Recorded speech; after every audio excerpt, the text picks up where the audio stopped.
If you're still overpaying for wireless, it's time to say yes to saying no, no, no. At Mint Mobile, their favourite word is no. No contracts, no monthly bills, no overages, no hidden fees, no BS. Ditch overpriced wireless and their jaw-dropping monthly bills, unexpected overages and hidden fees. Plans start at, you wouldn't believe it, plans start at $15 a month at Mint. You can't beat that. You're on Mint. Tell us all about it. Well, I don't like to talk crap about other companies in case they jump on board, but one of the big established ones, I was paying about $140, $150, sometimes $200. I was very angry about it, and I got suggested Mint Mobile through my girlfriend who had done it with a promo, and it was amazing. I didn't notice any difference other than the fact that it didn't cost me an arm and a leg.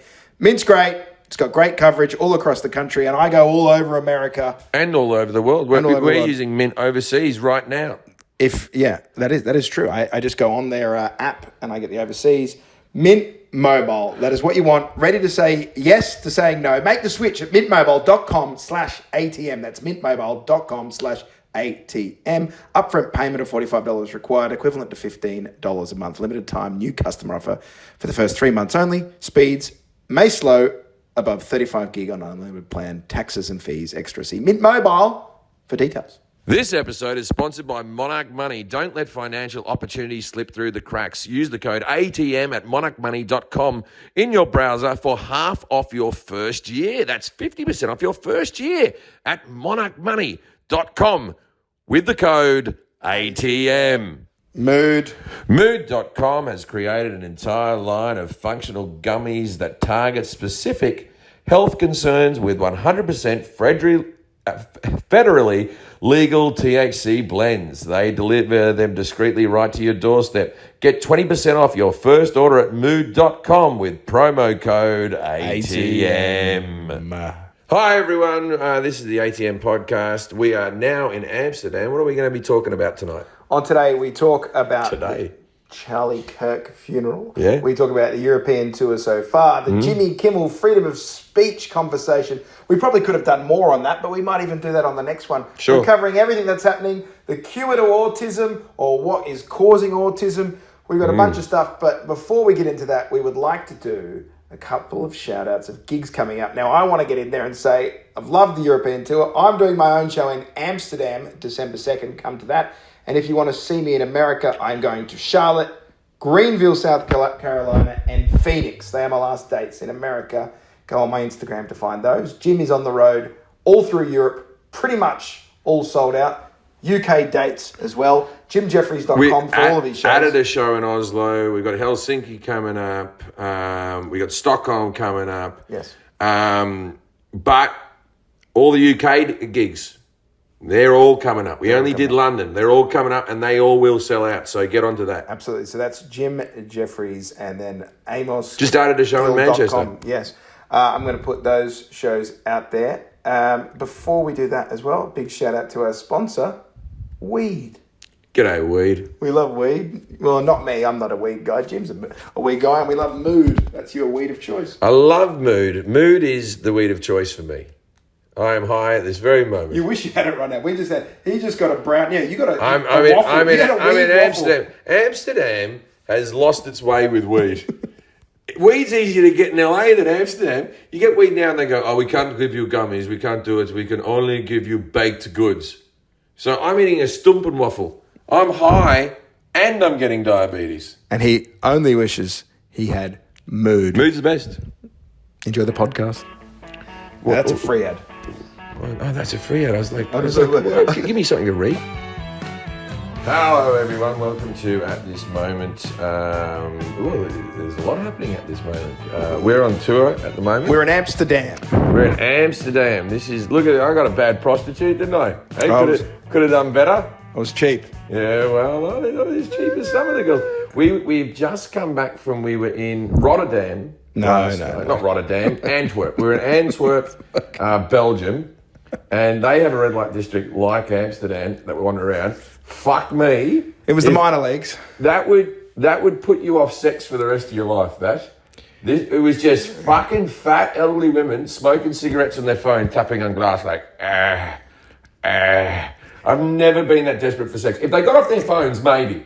Well, it was funny. That was the main thing that we discussed as we walked past on our way to dinner was, it really, the laziness in the generations goes from ice cream scoopers. You're still running a business. You know what I mean? That's what I mean to say. It goes from the office temps, people that work in ice cream stores, fashion shops, sex workers. They're all on TikTok, not putting out the best foot forward. The youngest ones were putting the least amount of effort in, and the old ones were just, what are you selling? Like, Company. I'm not saying anything bad against old people. These were old, fat, like, I want to say it from this point of view. I understand that I can't sell my body. It's in no shape to be put in the shop, right? Yeah, right. Like, you're literally in a shop window. Yeah. That's where you put your best products out the front.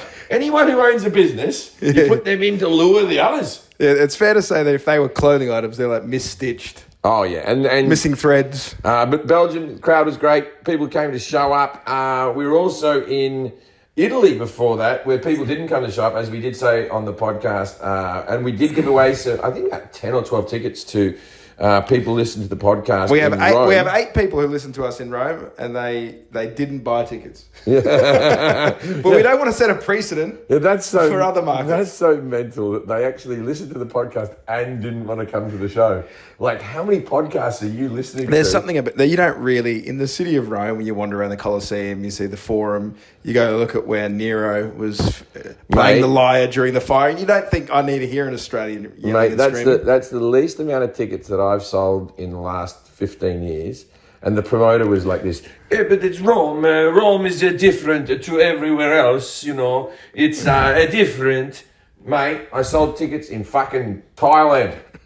You can see yourself in Indonesia. In countries that speak no lick of fucking English. I liked it because it was you in a 200-seater, and I said, welcome to my world, my friend. But I brought you down to my domain. Here we go. I'm going to say it. One of the greatest crowds I've ever had. Well up for it. Filled with all the local comedians.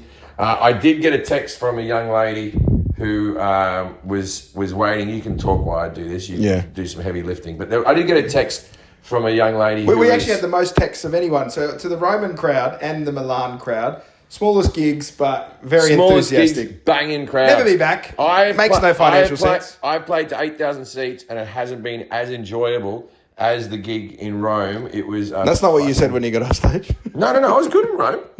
No, I liked them. What did I bitch about the people in Rome? I had a great gig. You didn't bitch about the people, but you did gaze off into the background like, well, that's it, me in Italy, it's over. Oh, no, I'm not going back. No, don't get me wrong. I want to thank the people who came. I won't go back. Well, not with that promoter. That promoter didn't do anything. You can't go, people are different. I walked around the Tivoli fountain and people were pointing and saying hi, Jim, at me and all, taking photos and whatnot. And you go, there's so many tourists in Rome. You don't even need the Romans to come. Yeah. Just get cunts who are on holiday. And out of the 200 people who were in the audience, this is why it was such a good crowd, 50% of them were fucking just English cunts who were just like, I just saw you in town. And then we Googled, like, stand-up comedy in Rome today, and my name didn't come up. That's appalling. You can't, even if you don't like me, you got to acknowledge we did write Comedy Rome, and then there was like a funny walking tour. Yeah, Comedy Rome. And then it was Jim Jefferies in Rome, and the only thing that came up was my fucking webpage. I will say, while he pulls this up, before we were in Milan and Rome, and of course Milan and Rome are amazing, I've got some beef with Milan. For Italy, your food's just not quite up to the standard. This whole idea that you can't get a bad meal in Italy is incorrect. The rest of the world has caught up. They've caught up. You can't, I have Italian in LA, and Melbourne has some. We had a lasagna that was brought to us backstage. That if you go to the hospital, you go, we need to change our insurance. Yeah. That was where it was at. It was dire. If Delta served that, you go, is this Writers Guild or SAG? Which one? It was the Spirit Airlines lasagna, so not the best. And also before that, we were in my mother's homeland. And now I'm a citizen of the country. All right, now here we go. Let's talk about a country. Croatia, I love you. Yeah, fuck. I was skeptical. I was coming over to Croatia like, it's going to be bloody full of Amos and Amos's mums and all that type of stuff. And although it was, I get along with you. It turns out you're my type of people. Mate, they're great people. Anyone who comes from the post-Yugoslavia and Eastern Europe in general, one, they watch English-speaking stuff. Two, they've escaped the clutches of communism. They've also had fascism. They've had it all. They've had everything bashed onto them. Yes. And they're just up for a laugh. They're dark, stoic people, and they're fucking funny. They have a bluntness. Amazing. And the food, we had some wonderful chavapi. The food was amazing. I was skeptical because you were like, it's a sausage sandwich with some capsicum spread. And I was like, oh, that's going to be ordinary at best. Oh, mate, it was great. And it was ordinary at worst. And we had a really cool thing. For anyone who doesn't know this, there's a huge link between Croatia and Australia. My family came out in the 70s, along with many, many others who came to work in Australia. And ever since then, there's been real closeness. We go back and forth a lot. And one of the great Croatian-Australian legends is called Mark Viduka. He's a Croatian... A personal... it's weird to say a hero because he's very similar in age to me, but Mark Viduka, the captain of the Australian soccer team, football team, we have to say so, football team because Americans listen. He, Croatian-Australian, he captained the Australian... By the way, you've turned into one of these sex workers in Antwerp, just scrolling on your phone. No, I'm trying to find this thing. It's worth listening to because I got a full story. I can't find it. I'm like fucking dinner with my girlfriend. I know it's not in my accepted messages. It's in the other... I get 1,000 messages, man, that I don't answer. I don't know why I even looked at this one. Well, you keep going and I'll pitch who Mark Viduka is. So the Duke, as we call him, the V-bomber. Love him. He's a big, powerful, hulking, bulking Croatian man. Yes. And he played for Leeds. He played for Celtic. I have met so many celebrities, and you've never seen me post a picture of me and a celebrity on my Instagram. You usually have a rule, which is no asking for a selfie. I'm friends with Russell Crowe. I know Brad. I've never posted pictures of me and the two of them together. But I know this about Big Mark Viduka is for a huge, huge international football celebrity that he was at the time. I knew he lived in Zagreb. I've got cousins. He's actually somewhat related to me, like third, fourth cousin, as these Everyone in Croatia everyone's related to me. Yeah, that's why they got the round head. And I'd heard he has a coffee shop, which is amazing to just be a huge success and then vanish off into the hills of Zagreb and have a coffee shop. And I said to you on the way in, we should reach out to Mark Viduka. We didn't know how. Didn't know if he doesn't take me. I don't see him as a social media guy. No. And so we're on stage. The first show, we're doing two shows. I tried to find him on social media before to invite him to the show. I've never done that with a celebrity either. I was like, if Mark Viduka came, that would be really something. Yeah, you thought this would be it. And we've had other celebrities come to the tour. Jamie Oliver came to London and hung out. You know, we've had people come. But Mark Viduka, man, he was the captain. No, you need to say what happened. So he's on stage and he goes, I love Croatians, Mark Viduka. So we sold out 2 shows in Croatia. Right, I will be coming back to Croatia whenever you want. I'll just come back for a weekend. I had such a wonderful time. And we sold out 2 shows, and I told the story. I said, I know Mark Viduka lives in this town. I said that maybe one of the happiest days of my life was me and my father going to the World Cup in Germany, and when Australia drew with Croatia, that's why I was bringing it up, because Croatia, and we got through to the round of 16 in the 2006 World Cup, and I stood there with my father. It was the first time I had a little bit of money in the bank, and I could actually take my dad and do something for him. And it was just a beautiful memory, and I said, I wish Mark Viduka, I tried to reach out to Mark Viduka, I wish he would have come to the show. And someone goes, he's coming to the next show. He's going to be in the next one. I'm his mate. He couldn't get to the first one. He'll be at the next one. He could not get to the first one. He didn't buy tickets fast enough. He will be coming to the next show. Right? And at that point, I got immediately nervous.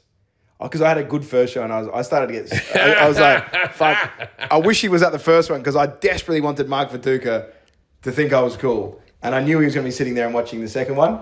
And I was fucking trepidatious.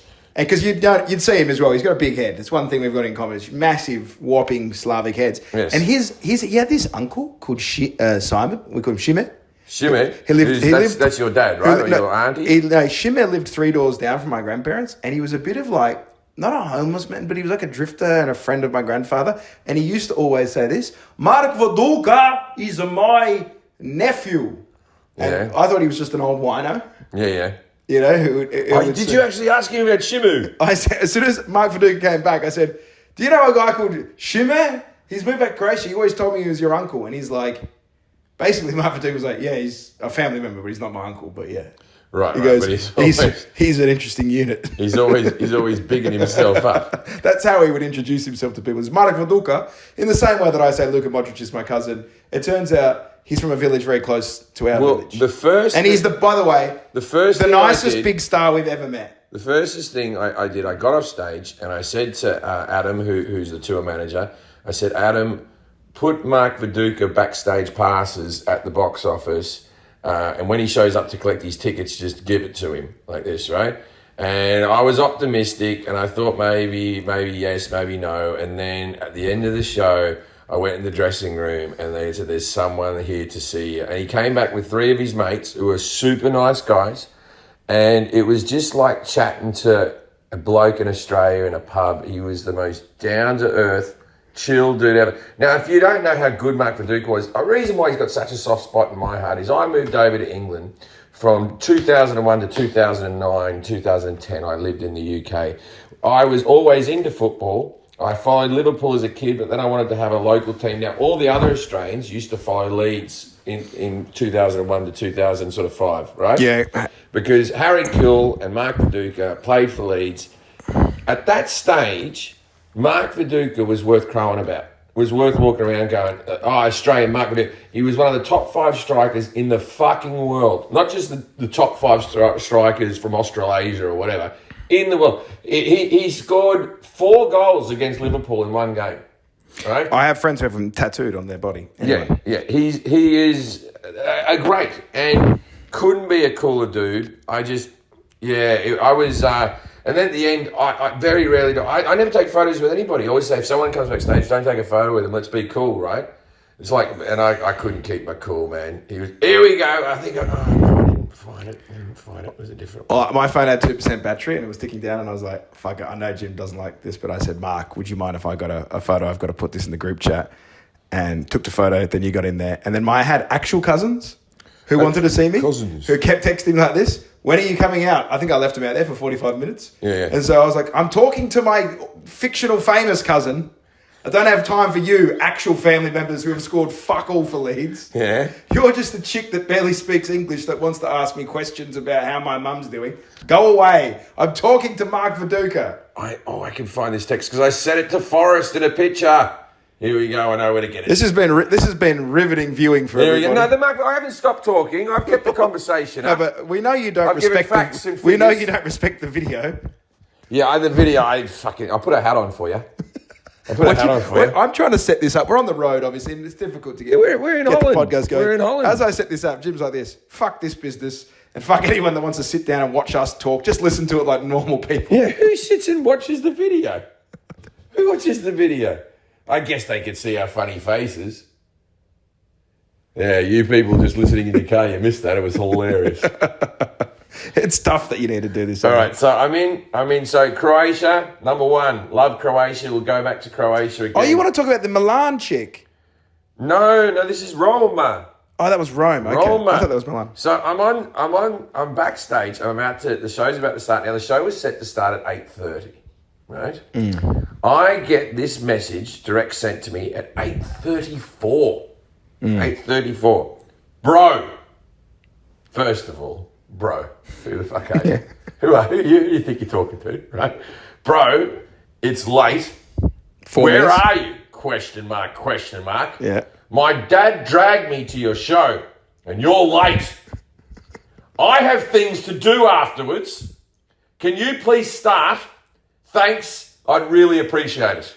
Now, have you considered that I went on at 8:30, so she'd seen 4 minutes of me? No, the show was about to start, the music was playing. Okay. Now, here's the thing about these conversations. Okay, so entertainers always want to get on stage at the same... We want to start work, it's like anyone does. We want to get started. We're not sitting backstage going, fuck them.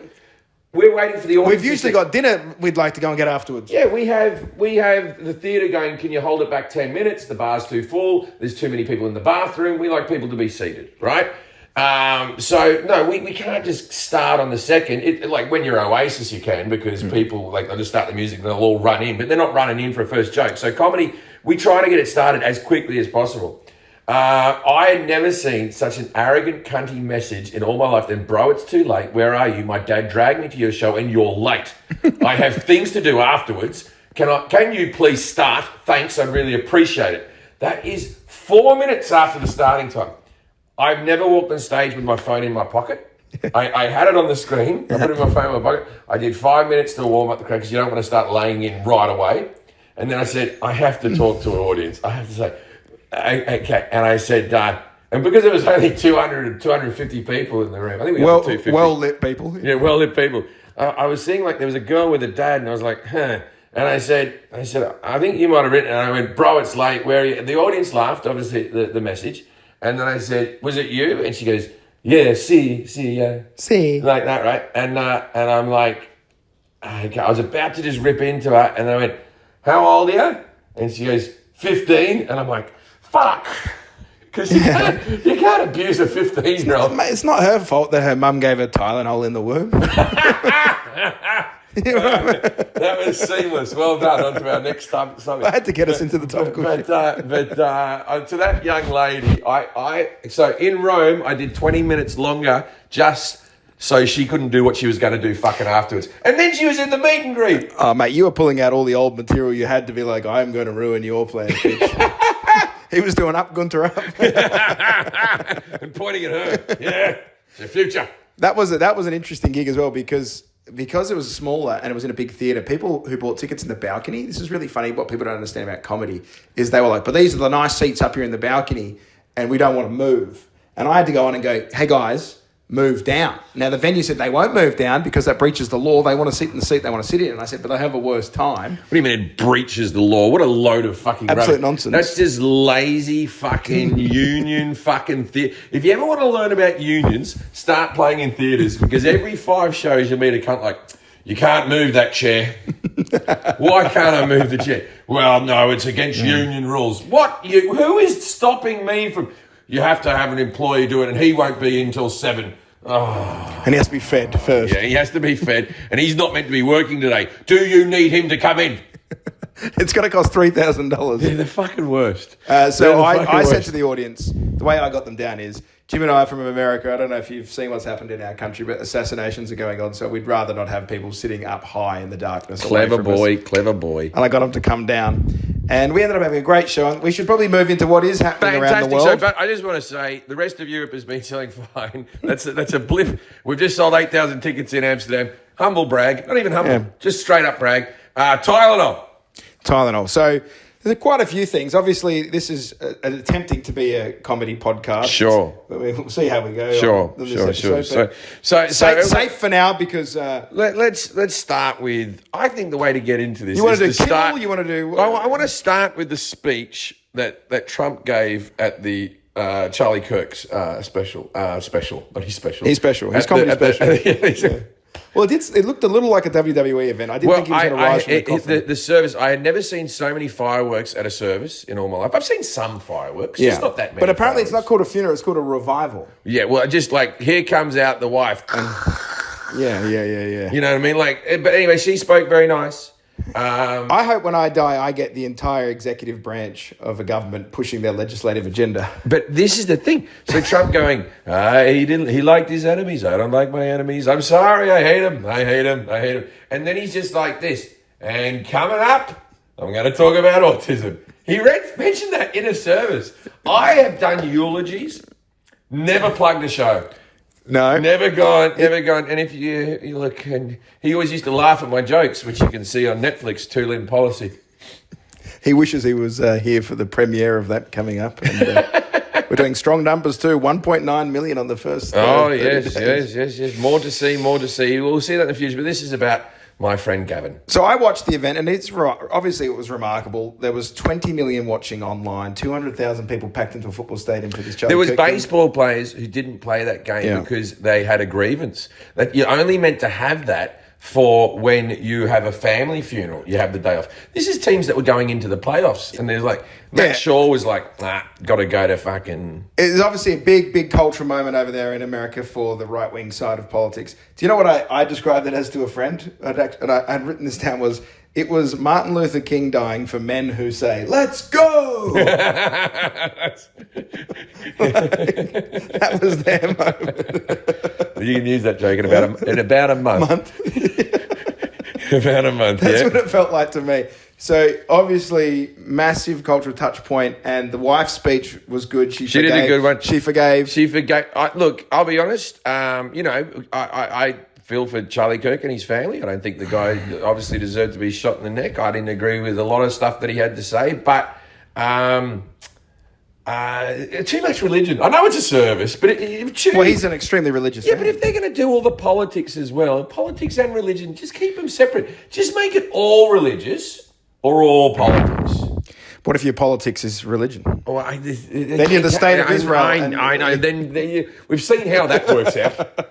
We've seen how that, because it's like, and like he said. Do you know what's crazy?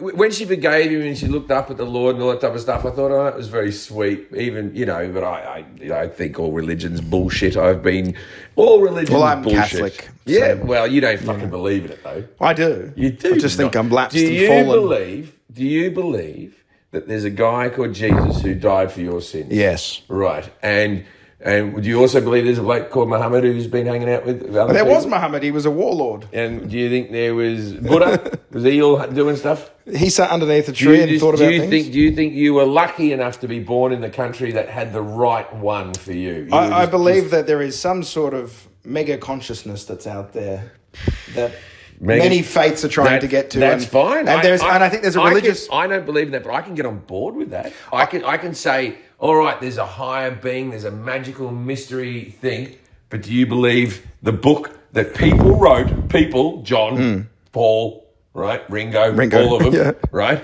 They all wrote it. No, but I believe there's a and massive... You believe that's information that you should follow. I believe I think information gets passed down, and if it's managed to last this long, there must be some truth inside. What do you think of Jewish blokes wearing big furry hats with ringlets down the side? The eccentricities of religion are always quirky, and we make fun of them. But deep down, when you watch the Charlie Kirk thing, there is that one theme that repeats across all religion, which is this whole idea of sort of death, sacrificing yourself to say the truth. Do you think the world would be better without religion, or do you think it's better with religion? I think it would be best with a religion, and that religion is where I am seen as the saviour. Because it turns out we've got problems in Israel. I just read about this last week. We've got problems in Israel.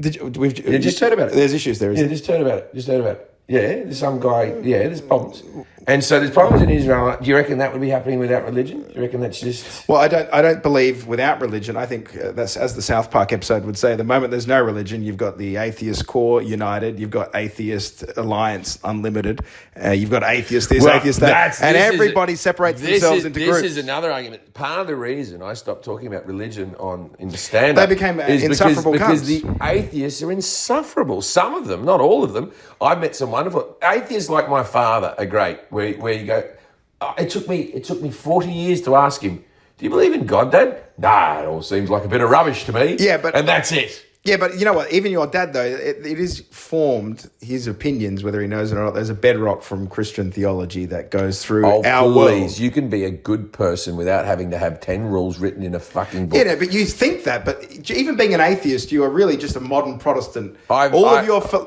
theology and philosophy is watered down from Aquinas. Quintessentially, my children are being brought up atheist in the sense that if they want to find religion, they'll do it on their own time. Yeah. I'm not helping them with it, and they know that I'm an atheist. I don't push atheism on them. I've never looked at my son and gone, well, I want you to know there's no God, it's ridiculous, and people who think there is a God is an idiot.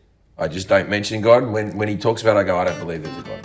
If you're still overpaying for wireless, it's time to say yes to saying no. At Mint Mobile, their favourite word is no. No contracts, no monthly bills, no overages, no hidden fees, no BS. Ditch overpriced wireless and their jaw-dropping monthly bills, unexpected overages and hidden fees. Plans start at, you wouldn't believe it, plans start at $15 a month at Mint. You can't beat that. You're on Mint. Tell us all about it. Well, I don't like to talk crap about other companies in case they jump on board, but one of the big established ones, yes. I was paying about $140, $150, sometimes $200. I was very angry about it. Yes. And I got suggested Mint Mobile through my girlfriend who had done it with a promo, and it was amazing. I didn't notice any difference other than the fact that it didn't cost me an arm and a leg.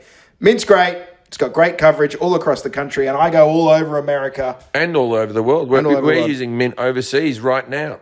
That is true. I just go on their app, and I get the overseas. Mint Mobile. That is what you want. Ready to say yes to saying no. Make the switch at mintmobile.com/ATM. That's mintmobile.com/ATM. Upfront payment of $45 required, equivalent to $15 a month. Limited time, new customer offer for the first 3 months only. Speeds may slow above 35 gig on unlimited plan. Taxes and fees extra. See Mint Mobile for details. Most people can't, name all their different accounts, where all their money is. It would be nice to have it all in one place. Maybe find out where your account is for your different properties, or where your account is for different rents that you have to pay. Find out maybe where a 401k from an old job. You ever had an old job and you go, hey, I paid into that. Where is it all? It would be nice to have it all in one space. At the fall of our empire, it's very important to know how much money you have to buy survival equipment, feed your family, and you don't want to be wasting it and not realizing where on earth you've stored all that money you've worked hard for. So don't bloody waste it. What are you spending your money on? You know what I do? When I use Monarch Money, I realize all the stupid places that I'm spending the money, all the different coffee shops that I buy, and I think, can I afford that? Do I need to budget for this? Bring it all into one place. Don't have it in separate sections. No, You'll never understand. When you see the interface of Monarch Money, which I have been using since they've got on board our wonderful podcast, I'm a visual learner, yes, and I like to look at that and go, okay, very clearly I have some deficiencies here and I'm not exactly helping myself out for the future. And one way you could help yourself out for your future, managing your money and building your nut for the future, is to get Monarch for 50% off. 50% off your first year. That's not going to break you. 50% off your first year. A lot of people have a financial advisor that lives in a high skyrise in New York City who smokes cigars and has a Chesterfield lounge, but very few of us can afford that. What you can have is an app called Monarch that will organise your life. Don't let financial opportunity slip through the cracks. Use the code ATM at monarchmoney.com. ATM to get 50% off your first year. 50% off your first year. It was named best budget app of 2025 in the Wall Street Journal. Don't take it from me, take it from them. Forbes best app for couples. Forbes, they know what they're bloody talking about. Named CNBS top fine tech companies in the world. And it's got to, go and read it. I love it. Fine tech? Yeah, just come on. We're done. We finished it already. Okay. Fine tech. Okay, let me tell you something.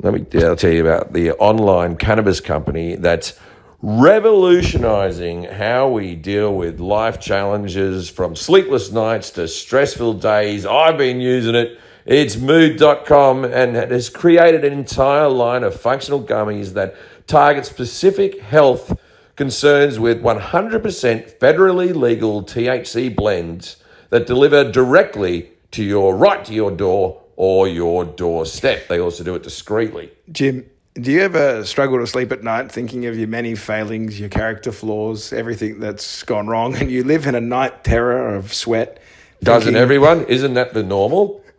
Well, I personally would need something to knock me out. And put me into a peaceful slumber. And you can get 20% off your first order at mood.com with promo code ATM. I'm telling you, I do try it. I do have problems sleeping.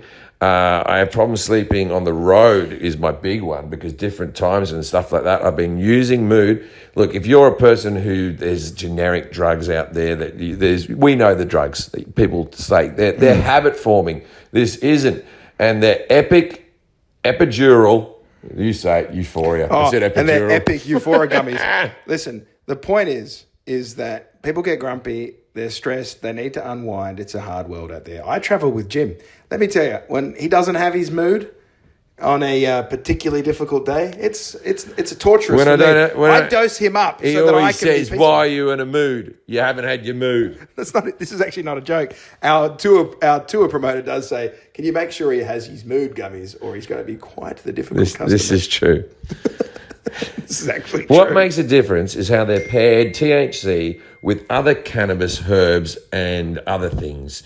You're just not going to find gummies like any dispensary. You'll never find it in a shop. They have gummies for everything: immune support, menopause relief, PMS systems, mental clarity, sexual arousal, just about everything you can get. Family-owned, American farms, no pesticides, no BS, and they can ship to most states in the United States. Best of all, not only does Mood stand behind everything with an industry-leading 100-day satisfaction guarantee, but as I mentioned, our listeners we didn't even leave with this. 20% off. You get 20% off because you're listening to this podcast. You're welcome. 20% off your first order with the code ATM.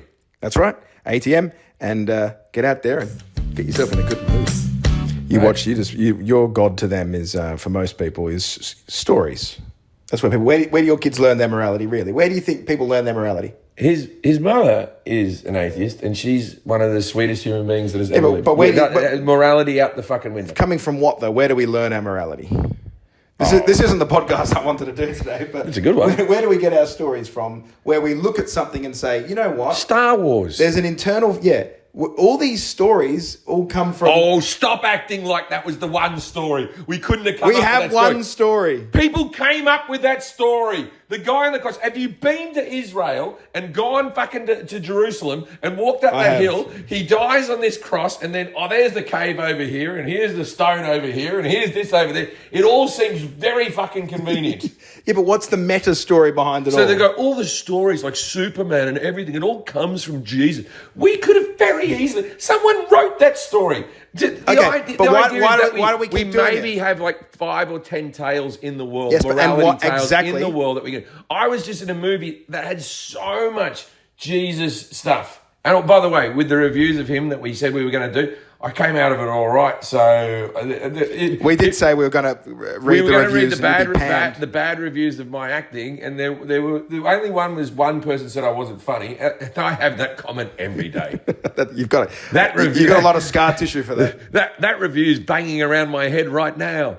Yes, so my point was we tell the same story over and over because there must be something we identify with, people who sacrifice themselves, who aren't selfish, turn the other cheek, people who forgive, people who find it within themselves, even though they've been wronged, to not lash back themselves. Yes. There's certain values that all cultures... But treat people as you'd like to be treated.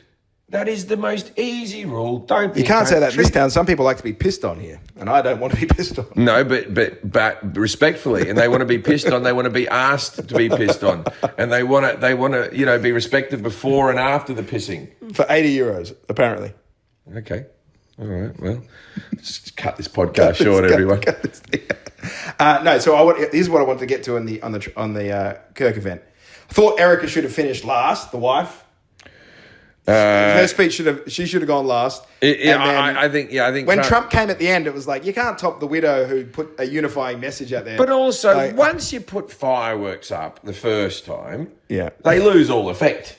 Too much is nothing. I didn't like the fireworks. No, I didn't like. Too much is nothing. The fireworks. And he came out to. It's meant to be a service, and he came out to. Oh, I'm proud to be an American. And he went on for too long. And he sang it, and then Trump came out and went like this. There he is singing his song. He goes, he sounds just as good as he's ever sounded. He sounds just as good as he's ever sounded. He sounded like shit. He sounded like an old bloke who'd been fucking drinking a bit too much, and he was still bashing out the song, but he didn't sound tremendous. No, it was not ideal. Then Tucker had his speech, and people thought that was anti-Semitic. But I didn't see Tucker's speech. And then he said, anyway, I can't even remember it. I wanted to get into Trump. So Trump did pitch while he was doing the speech about, hey, we've got a big announcement coming up with the research we've been doing into autism. And that came out yesterday, and I'm sort of scrambling to see what it was all about. So for anyone who's been paying along, RFK and him made and Charlie Kirk was pivotal, apparently, in bringing them together. Right, okay. To do the Maha movement. Sure. He brought them in, and they did their rally in Phoenix, which is where he was from. And I remember thinking, oh, God, there's going to be a big thing on vaccines here. They've been promising research into autism. He goes, we're going to talk about autism. It's coming up. It's big things. So he hooked us. Yeah. No, he got me. And it worked. He got me. There was a trailer. They announced they had some links to autism. And what he said, I'm going to be figuring out autism for now and forever. I've got it all covered. I thought it was going to be, it's this vaccine. Definitely, here's the proof. Right? In the end... And look, I've been a pro-vaccine guy, and I'll be honest with you, I was both nervous and happy. Like, I want to get to the bottom of autism. Who doesn't? And I was nervous that maybe he'd come out with something where I went, oh, fucking hell, he's proven it. Well, they came out with a warning. That was about it. Women taking Tylenol. So for Aussies, that's paracetamol. Which is... Now, do you know how to say what it is? Because Donald Trump couldn't say it. Why are there autistic kids in the jungle? Because the paracetamol. Do you know how to say it? Paracetamol. Yeah, but the American version. Tylenol. Yeah, but what's the actual drug? I want to hear you say it. Paracetamol. No, it's called acetina. See, I can't say it either.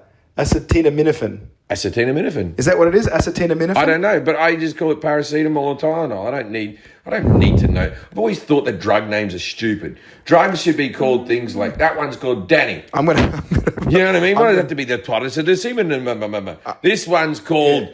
listen to this. Bucko. This made me laugh a lot because obviously this is RFK's life work. Into this. And very clearly, he would love to get deeper into regulations on vaccines and splitting up how many vaccines kids get when they're like 3 days old. It's amazing because you can see Trump standing there and ironically, he wants to, what's his name? JFK, not JFK, J, what's his name? RFK wants to talk, which is the thing he can't do. I wish that I've never seen a guy more frustrated because they're a squad, but he's still the backup. Yeah. And he's watching Trump butcher this. Public health is not an area that he's even able to bullshit in. He sounds completely fucked when he tries to discuss it. Listen to him have a go at saying, acetaminophen. First, effective immediately, the FDA will be notifying physicians that the use of let's see how we say that. Acetaminophen. Is that okay? Which is basically commonly known as Tylenol. So RFK's face like this. So RFK, he says it to him, acetaminophen. But here's the thing. I've practiced words before I say them in a public forum with a microphone in my head. We've seen you attempt to go read off the auto cue. There was days on the Jim Jefferies show it took a while. Yeah, but I didn't. What's in Tylenol? Acetaminophen. I would have just gone Tylenol, the active chemical in Tylenol. That's what I would have said. Yeah, so I can do a workaround. So they're saying that when you take Tylenol, your paracetamol, while in utero, it could lead to, or it increases the risk of. Okay. And so all they're doing is putting this on the bottle now. So they're not even banning anything. They're just putting a health warning. So they have been telling us that there has been a leap in autism since the 90s, right? And they can't figure out what it is, right? We didn't have Tylenol before then? We've had Tylenol for fucking 50 more years, right? 50s or 60s. Yeah, the 50s. Yeah. Maybe even longer. Ibuprofen and others are banned. So not banned, but recommended. We had women in the 60s and 70s taking Tylenol, smoking and fucking drinking. And we had less autism. They didn't solve shit. So you're saying bring back the darts? I'm just saying maybe the tobacco fights with the acetaminophen, right? And makes it all level out. And then you put a bit of whiskey on top and you go to bed. When I saw it, I thought, okay, so taking Tylenol makes your son autistic. When my beautiful wife-to-be, Annika, is pregnant with our child, you best believe I'll be smushing as much Tylenol in her food so she gives birth to Nikola Tesla. It's the only shot for our family. We need the most autistic child. Yeah, like how does Tylenol help you count so much?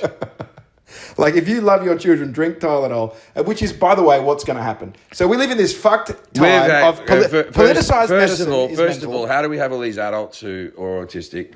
And we've had autistic people since the dawn of time. Fucking anyone who spots trains, all those type of people. Like, I collect sports cards. I would say conservatively, I would say the sports cards community is 10% autistic, right? Because people I'm saying conservatively, right? And because people like to look and read the back and go, and this one's perfect, and I'll put it over here, and I'll put that next to there, and I have to get the extra number, and I'm missing one in between, right? Yeah. And these are all fucking men. Yeah, but I go to shows and I speak to fucking 70-year-old autistic people all the time. But where are these non-verbal folks that can't? Well, they were put into homes, man. I don't know. I look, the really, really autistic ones, well, you've got to get to the bottom of that. But the mildly autistics have been around forever. The idea that there was no autism to now is complete rubbish. Obviously, it's going to be heavily politicized, which is just what sucks about today is, apparently, I looked into this a little bit. Apparently, Harvard, Yale, Johns Hopkins had done some research about this before, and it's not unusual to say pain medications while pregnant you're advised not to take too much of. In the same way that alcohol and other drugs, they say avoid because there's very slight links and slight chances. And man, we tell people not to do a bunch of stuff because there's a slight chance. In the same way they say don't smoke cigarettes because there's a slight chance you get lung cancer. a lot of people don't get the lung cancer. Doesn't mean it's... Well, there's more probable you're going to get lung cancer than a woman who takes Tylenol has an autistic child. You go into buildings in LA and they will have a little sign in the window sometimes that there's some stuff that's been dug up around here that might make, if you're pregnant, might make your baby deformed. And then it's like A-class hygiene above it. Right, because they just have to mention the air is not great around here. Right, there's so many. I don't believe this time. But this is step one. Hand on heart. I really. Or is it that way? This way, right? There's your heart, right? Yeah, give us some medical advice. Right, right. I'm not. Where's my heart? Right, but I was hoping that he was going to go. We found links to this particular vaccine. And if it's doubled with that one, it does blah, blah, blah. Like this. Not just that RFK went away and went, so it's not vaccines now as well. No, that's also another, is it not vaccines? No, they're carrying on. Because they've been saying vaccines for a very long time. So it's not vaccines. No, what they're saying is they've got a whole bunch of new data and they want to look at new sets of data and, then come up with this is the first finding. But what it felt like to me was... There's a lot of people with alcohol fetal syndrome where they've got the big features and all that stuff. And a lot of people are crack babies and none of them are autistic. So there's just those Panadol babies. What if... that's why we should start calling autistic people Tyler. Yeah. Tyler and Noel. I met a Tylenol the other day. This is my son Tyler and this is Noel. Yeah. Fucking get some... Stop biting the furniture. Yeah, get some headphones in this fucking shopping centre. There's a lot of Tylenols walking around. Tylers. A few Tylers. That'll be a slur. You wouldn't want to be an autistic kid at school right now being called... it's not going to help. Yeah. No, don't do that, kids. What, just... Call kids Tylenols? So... The T word. Okay, let's get on to something a bit more cheerier. Jimmy Kimmel was taken off the air. So... Jimmy Kimmel... Now, I'm in a few different minds with this one, right? I think he shouldn't have been taken off the air. I don't think what he said was that bad. I think he also could have apologised pretty easily or said... Because when he said...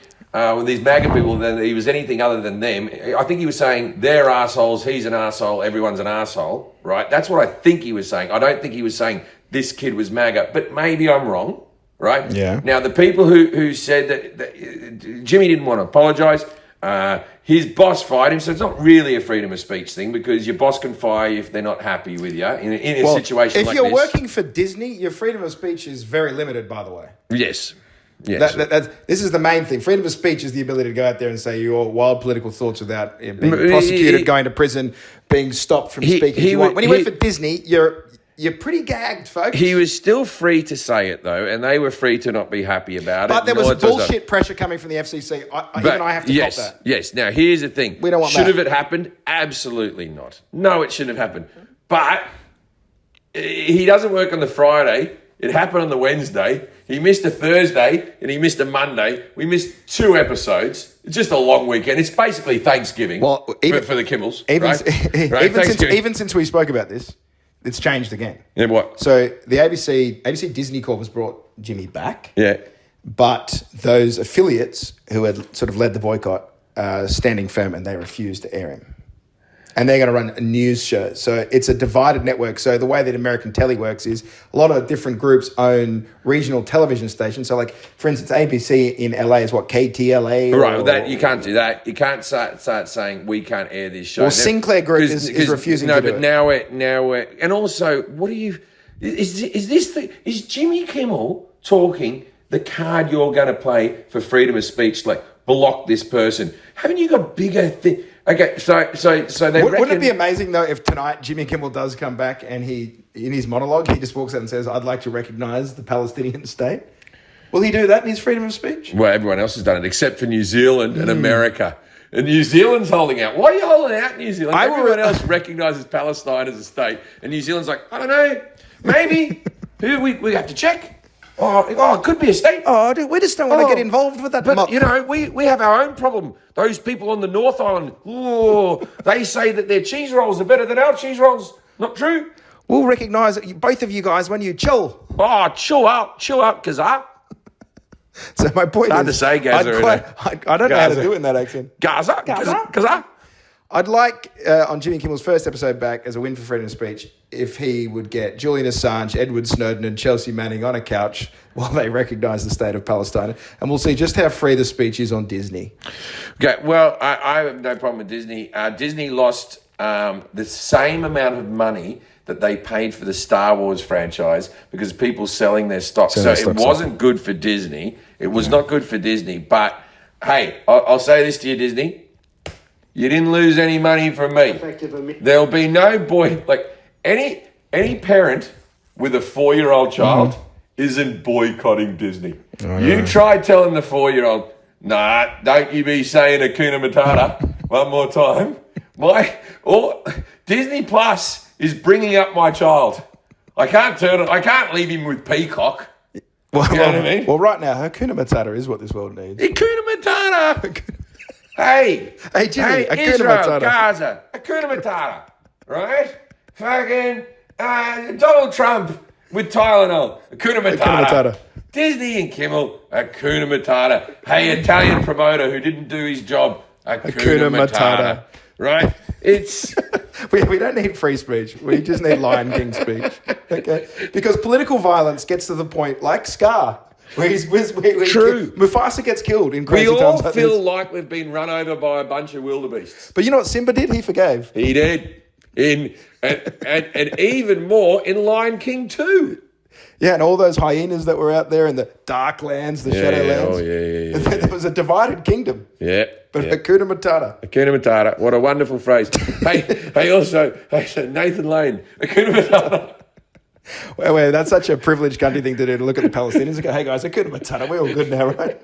Well, no. We have to help. But Israel has to calm the fuck down. It's getting harder and harder. Well, there is the recognition, like we were just joking about there with the New Zealand. I'm sure they'll get onto it, but a lot of the Commonwealth countries and other European countries have recognised the Palestinian state. Donald Trump's at the UN right now. I imagine he's going to be furious about that. I was reading a lot of the reaction in our country of Australia. The Liberal Party under Jacinta Price. Mm-hmm. No, she's left the Liberal Party. Either way, she's a big politician over there. Indigenous the new lady. Person running for the Liberal that was Party. Susan Lane. We'll call him David. But they're saying, as many opponents of it are saying, you've rewarded terrorism by giving. That's so Dave. That's so Dave to say that. You know what I was thinking about though? This is because I'm not a serious person. Is now that they actually are recognised as a state, that means they have ambassadors, which also means they have official residences. So there is now a bunch of Palestinians in all these countries who are moving into like South Kensington into a nice flat. Yeah, lovely. So you've got to have an embassy. Yeah, it's the only housing that Palestinians have got left is diplomatic missions around the world because there's nothing left in Gaza. Yeah. So it's fucking terrible, man. In all seriousness, though, it's fucking... The world's fucked right now. And also this rewarding terrorism. Okay, it's not like what happened at that music event where the hostages were gotten. The next day the world went, and Palestine's a state, everyone. That didn't happen. It would have never happened. Israel's reaction back was too heavy. Killing innocents is never okay. Yeah. It's not okay on both sides. If they wanted to send in strike teams to get every member of Hamas and then maybe hold out fucking financial means from the Palestinians until the hostages were released and do sort of sweat them out like that. But holding back food, bombing fucking hospitals, killing innocents, nah, that's not rewarding. That's not rewarding terrorism. That's rewarding the people, the peaceful people of Palestine, not the members of Hamas, the people, the innocents. It's rewarding the innocent people of Palestine. Yeah, I mean, I saw a great joke about this. And I'm going to be saying, the peaceful people of Palestine.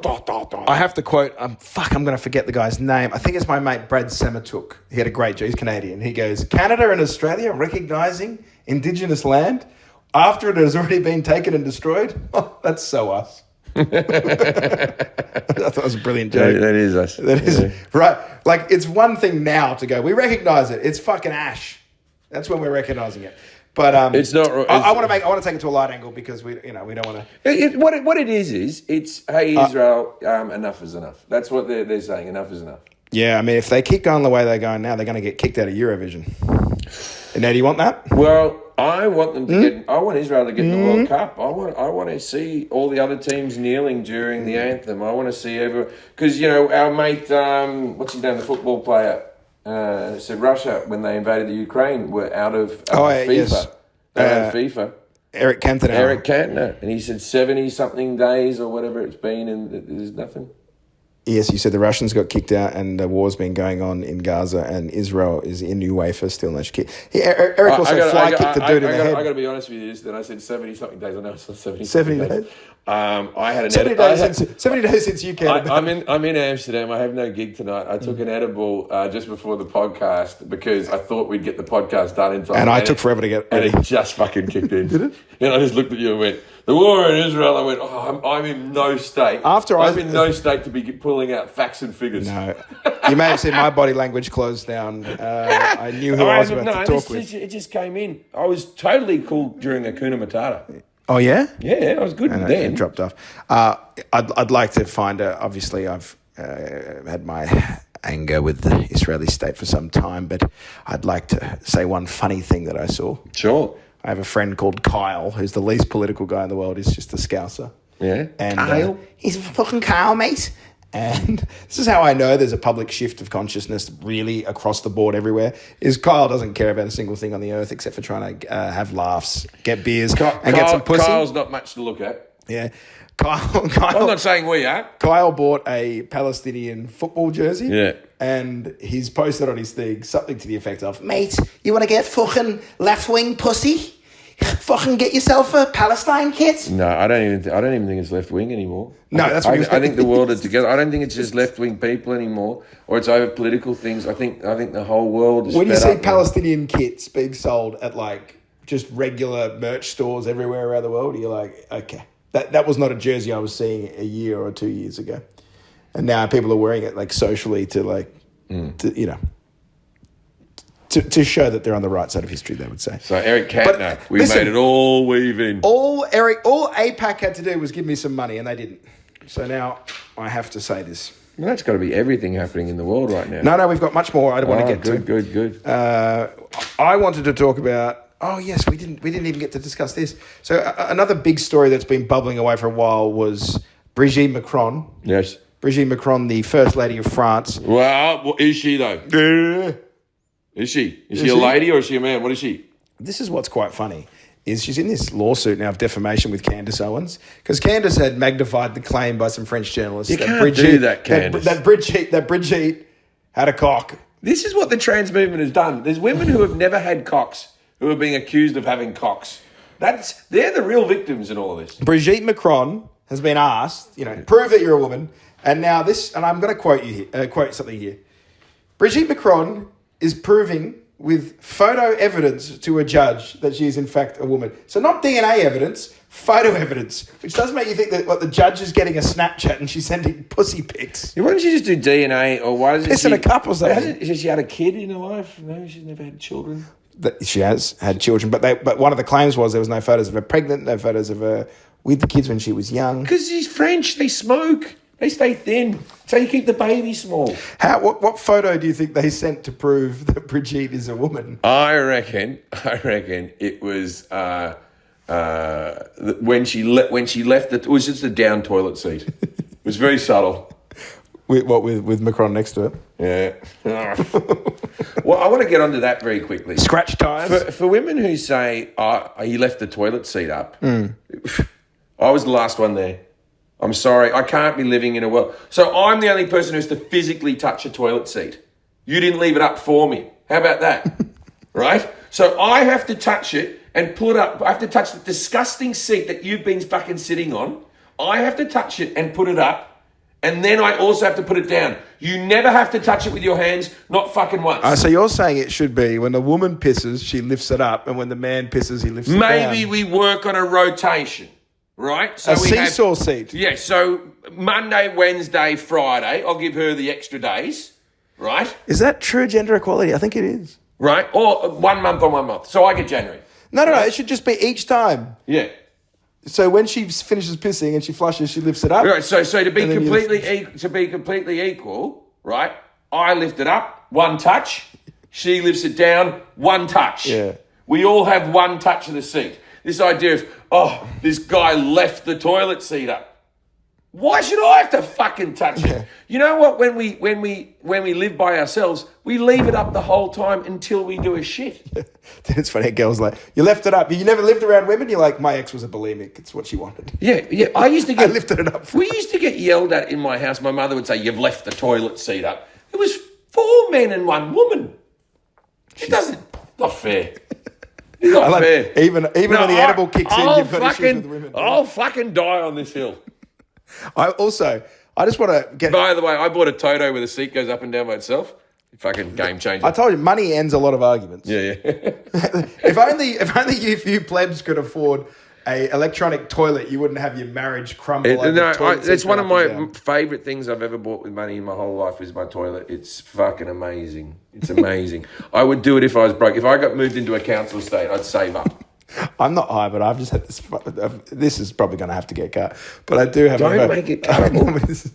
The idea of Brigitte Macron having to send proof that she's a woman makes me think that the judge is an Indian man, and he's like, "Send pics of pussy." Hey, just quickly. Send bobs and virgin. Yeah, am I high, or is the toilet seat bit maybe a bit? Probably a bit. It could be worked into a bit. Not in its current form, that's for sure. What's wrong with it? That's fine. One fat sheet. So, okay, what photo do you think she sent? What photo do you think she sent? Because you didn't answer. I said the toilet seat. What do you got? No, I think she's obviously had to send pictures of her pussy. Like, really?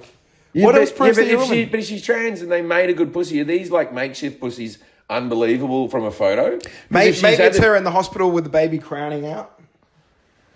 I think it's more subtle than that. I think it's like she's complaining about something that only a woman could complain about.